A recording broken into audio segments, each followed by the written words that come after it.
தமிழனெல்லாம் சங்கிகள்.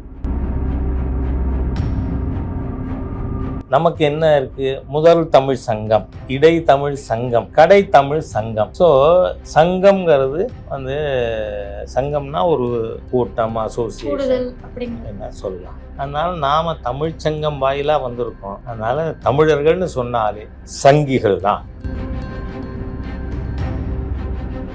அதனால இப்பெல்லாம் எப்படி இருக்குன்னு சொன்னா, தேசியத்தை பற்றி பேசினாலே அவரை சங்கி அப்படின்னு சொல்லிடுறாங்க. I accept it. அதனால தான் சொல்கிறேன்னா எல்லா தமிழனும் சங்கி தான். 1996 யாருடனும் கூட்டணி இல்லாமல் பிஜேபி ஜெயிச்சு.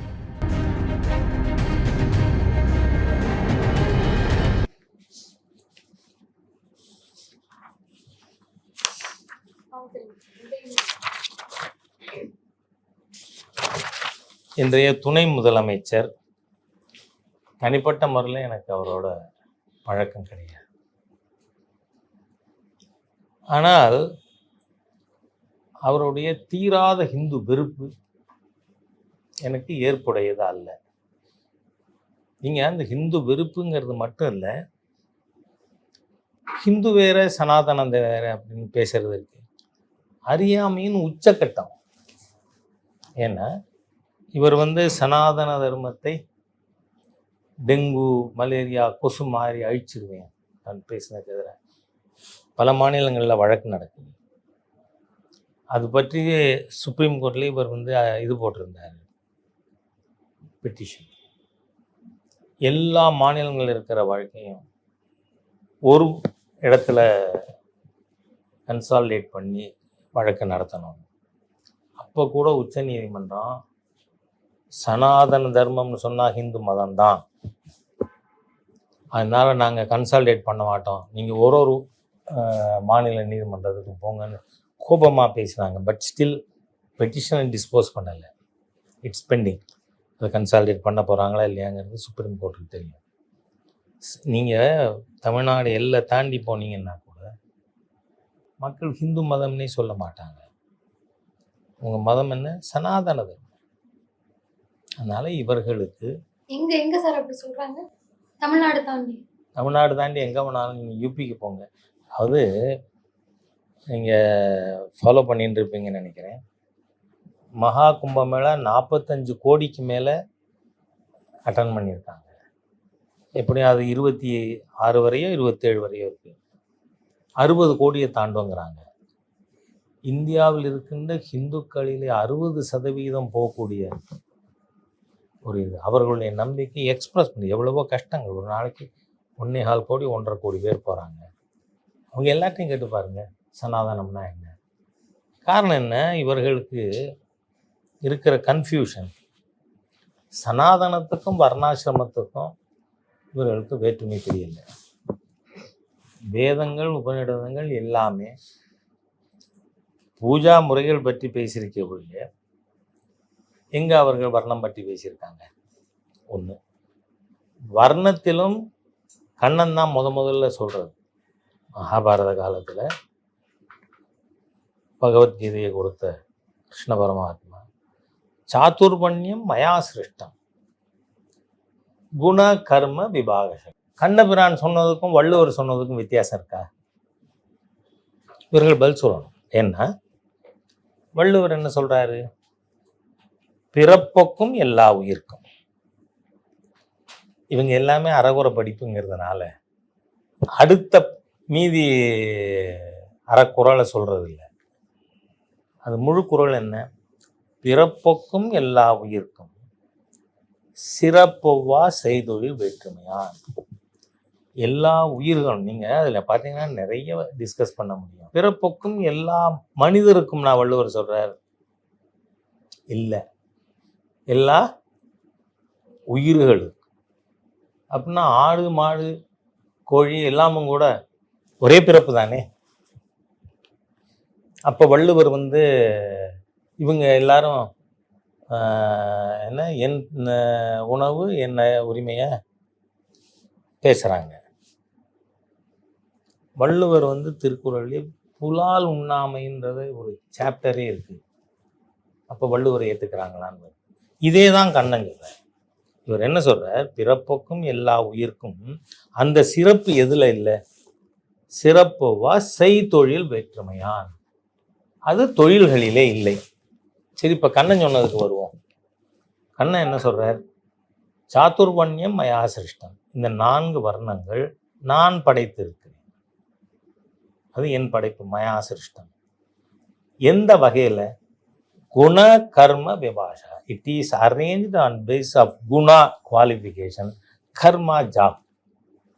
அப்போ வள்ளுவர் சொன்னதுக்கும் இதுக்கும் வித்தியாசம் இல்லை. ஆனா அவங்க they want to divide the Hindu psyche. அதனால சனாதனம்னா அதுல ஜாதி வேறுபாடு, வேதத்துல உபநிடத்துல ஜாதி வேறுபாடுகள் இல்லை.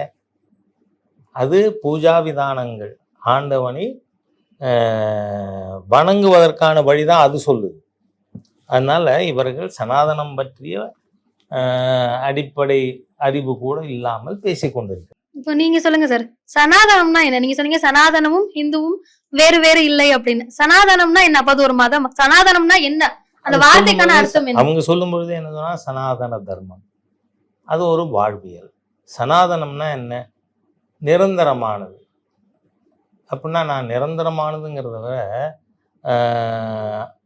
அழிவில்லாது, அது எப்பவுமே இருக்கும் அப்படிங்கிற அர்த்தம் தான் அது சனாதனம்.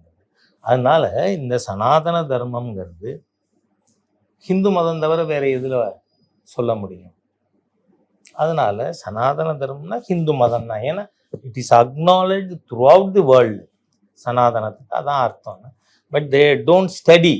ப்ராப்ளமே with Dravidian stock, they don't study anything. சரி, அவர் கேட்டால் என்ன சொல்றார், அண்ணா சொன்னார், இவேரா சொன்னார், அதனால் நானும் சொல்கிறேன். அதுவே பகுத்தறிவாகாதில்லை. யாரோ சொன்னார் அதனால நானும் சொல்கிறேன்னு சொன்னார். நீங்கள் எது சரி எது சரின்னு பகுத்தறிவு போகணும். அதனால இவர் இஸ் நோன் ஃபார் இட். ஆனால் பர்சனல் அக்வைண்டன்ஸ் எனக்கு கிடையாது. திரு ஸ்டாலின் அவர்களோடு நல்ல பழக்கம் உண்டு, இவரோடு இல்லை. இப்போ உதயநிதி அவர்களிடம் ஒரு கேள்வி கேட்கணும் அப்படின்னா ஒரே ஒரு கேள்வி இந்த ஷோ மூலியமா என்ன கேட்பீங்க சார்? அதான், சனாதனம் பற்றி நீங்கள் பேசினது தவறு, உண்மைக்கு புறம்பானது. You admit and apologise. அது ஒன்று தான் ஒரே கேள்வி. நிச்சயமா, நான் இது ஏற்கனவே பத்திரிகா கூட்டத்தில் கேட்டிருக்கேன். அப்புறம் இன்னொன்னு, இங்க பொதுவா சமூக வலைத்தளங்கள்லயும் சரி, இப்ப பெரும்பாலும் இந்த சனாதனத்தை ஃபாலோ பண்றவங்க இல்ல பெரும்பாலான இந்துக்கள் ஓரளவு எல்லாரையுமே சங்கின்ற வார்த்தையில அடையாளப்படுத்துறாங்க. சங்கினா நண்பன் அப்படிங்கிற ஒரு பொருள் இருக்கு அப்படின்னு சீமான் சொல்லியிருந்தார் ரஜினியை பார்க்க போனப்போ. சங்கினா நீங்க என்ன நினைக்கிறீங்க? என்ன சொல்றேன், இவங்களுக்கு பதிலா சொல்லணும்னா தமிழன் எல்லாம் சங்கிகள். ஏன், நமக்கு என்ன இருக்கு? முதல் தமிழ் சங்கம், இடை தமிழ் சங்கம், கடை தமிழ் சங்கம். ஸோ சங்கம்ங்கிறது சங்கம்னா ஒரு கூட்டம், அசோசியேஷன் என்ன சொல்லலாம். அதனால நாம தமிழ்ச்சங்கம் வாயிலாக வந்திருக்கோம். அதனால தமிழர்கள்னு சொன்னாலே சங்கிகள் தான் அப்படிங்கிறது என்னோட. இது எங்க ஸ்டார்ட் ஆச்சு சார்? தெரியல, எங்களுக்கு இப்போ தெரியல யார் முதல்ல இப்படி சொல்ல. என்ன எதனால சங்கம்ன்ற சொல்றாங்கன்னா, ராஷ்ட்ரிய ஸ்வயம் சேவக் சங், ஆர்எஸ்எஸ் சொல்லுது. ஆர்எஸ்எஸ்ங்கிறது சங்கம் அப்படின்னு பேர் இருக்கு பேர்ல. அதனால எல்லாரும் ஆர்எஸ்எஸ்ஸை ஃபாலோ பண்ணுறாங்க, இல்லை ஆர்எஸ்எஸ்ஸை சப்போர்ட் பண்ணுறாங்க. அதனால இப்போல்லாம் எப்படி இருக்குன்னு சொன்னால், தேசியத்தை பற்றி பேசினாலே அவரை சங்கி அப்படின்னு சொல்லிடுறாங்க. I accept it. அதில் எனக்கு அப்ஜெக்ட் பண்ண ஒன்றும் இல்லை. அதனால தான் சொல்கிறேன், நான் எல்லா தமிழனும் சங்கி தான். அதில் என்ன இது இருக்குது தயக்கம்? தனக்கென்ன வாழாமல் பிறர்க்கென்ன வாழ்கிறார்களோ அவர்கள் எல்லாருமே சங்கிகள் தான், சூப்பர் சங்கிகள் தான்.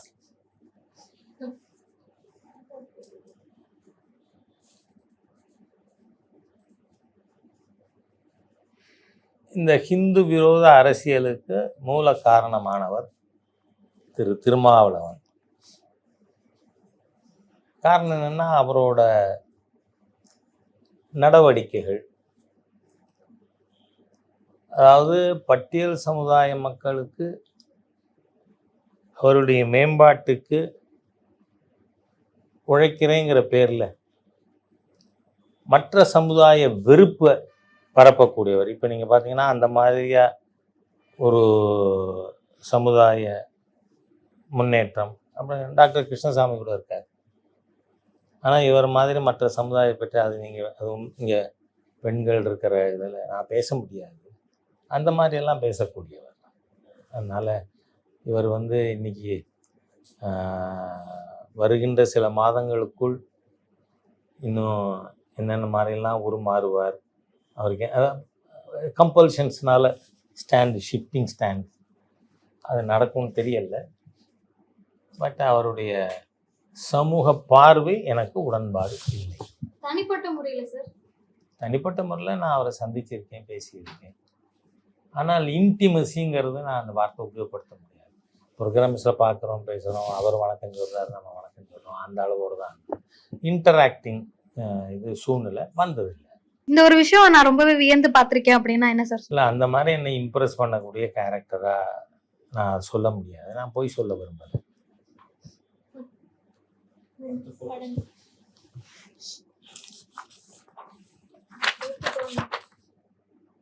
இது நானே இருக்கேன் இதில். சிவகார்த்திகேயன்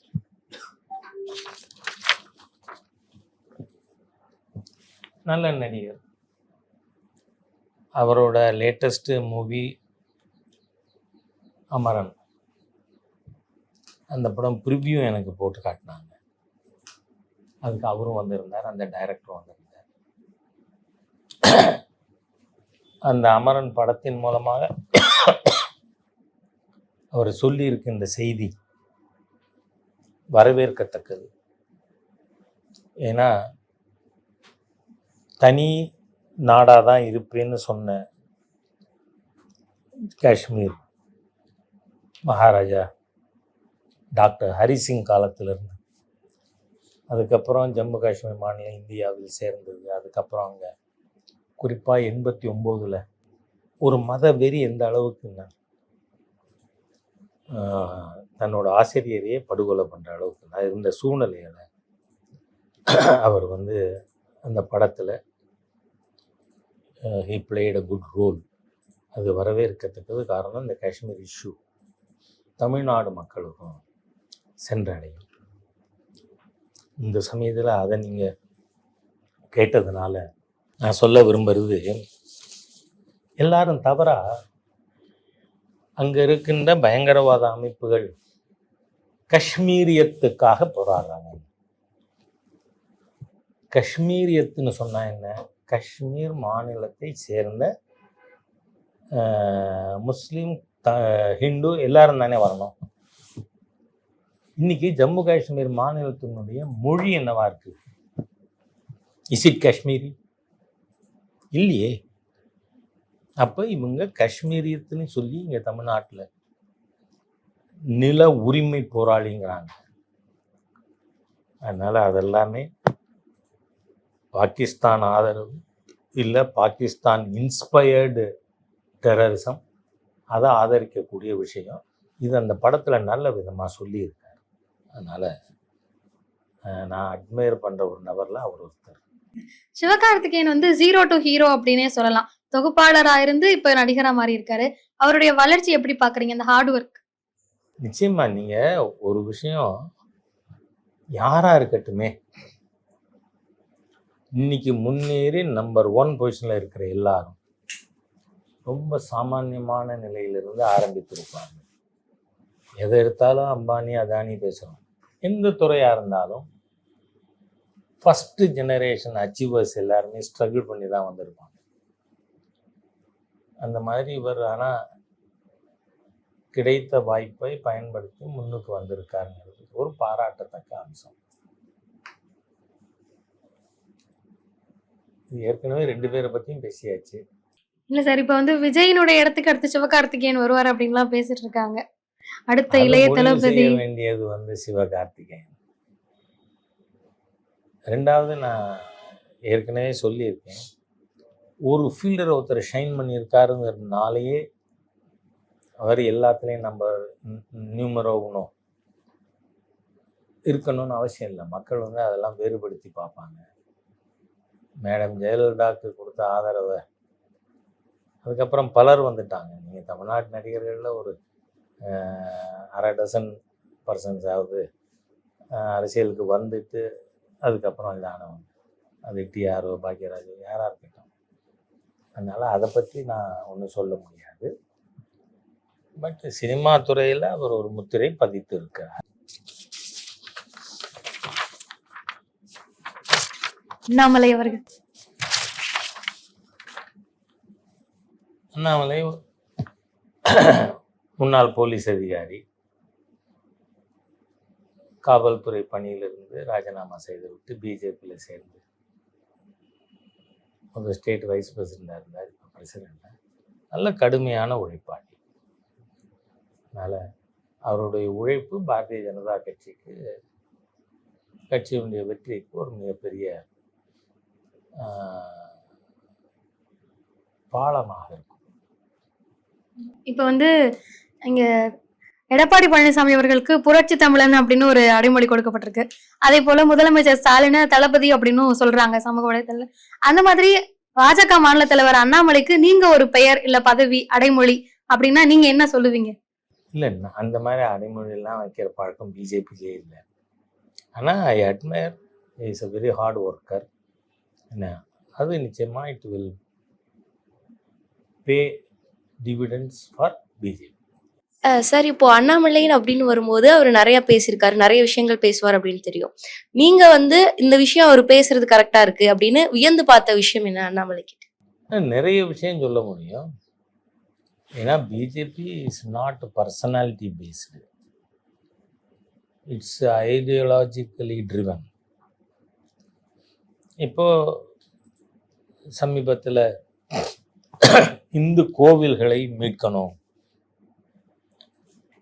இது தொடர்பாக February 2, 2018 நான் இந்து டெம்பிள் ரெக்ளைம் மூமெண்ட் ஆரம்பித்து நடத்தினேன்.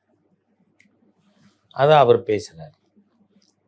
அவர் புரியோக்ரஸியிலேருந்து பிஜேபிக்கு பயணித்தவர். அவர் இந்த கோர் ஐடியாலஜியில் ஒரு கோரிக்கையாக இருக்கிறத பேசும்பொழுது அது ஆச்சரியமாக தான் இருக்கணும்.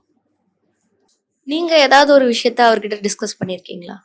நான் எல்லா விஷயமும் பண்ணுவேன். நான் டிஸ்கஸ் பண்ணதெல்லாம் வெளியில் பேச முடியாது. டாக்டர் தமிழிசை சவுந்தரராஜன், தமிழ்நாட்டில் இவருக்குன்னு ஒரு பேட்டன்ட் இது சொல்ல முடியும்னா தாமரை மலர்ந்தே தீரும். இவங்களும் மாநில தலைவராக இருந்தாங்க. அப்போ நான் தேசிய செயலாளராக, கேரளா பொறுப்பாளராக, இவங்க தலைவராக இருந்த 5 ஆண்டுகளுமே நான் அங்கே கேரளா பொறுப்பாளராக இருந்திருக்கேன். நல்லா கடுமையாக உழைக்கக்கூடிய ஒரு சகோதரி. இவங்க தாமரை மலர்ந்தே தீரும் அப்படின்னு சொன்னப்ப சமூக வலைத்தளங்கள்ல சூரியன் இல்லாம தாமரை மலராது அப்படின்னு எல்லாம் சொன்னாங்களே சார், அதை எப்படி பாக்குறீங்க அந்த விமர்சனம்? இல்லை, இங்கே எல்லா வார்த்தைக்கும் கிரிட்டிசிசம், கவுண்டர் அதெல்லாம் இருக்கும். உங்களுக்கு உங்கள் மூலமாக சமயம் நேயர்களுக்கே நான் சொல்கிறது, 1996 யாருடனும் கூட்டணி இல்லாமல் பிஜேபி ஜெயிச்சது. நான் திரு சி வேலாயுதன் அவர்கள் பத்மநாபபுரம் தொகுதியிலிருந்து வெற்றி பெற்றார். அப்போது ஹோல் தென் தமிழ்நாட்டுக்கு ஆர்கனைசேஷன் இன்சார்ஜாக இருந்தது நான், ஆஸ் ஸ்டேட் ஜெனரல் செக்ரட்டரி. அதனால் தாமரை ஏற்கனவே மலர்ந்ததால் சகோதரிக்கும் நம்பிக்கையோடு சொல்கிறேன்.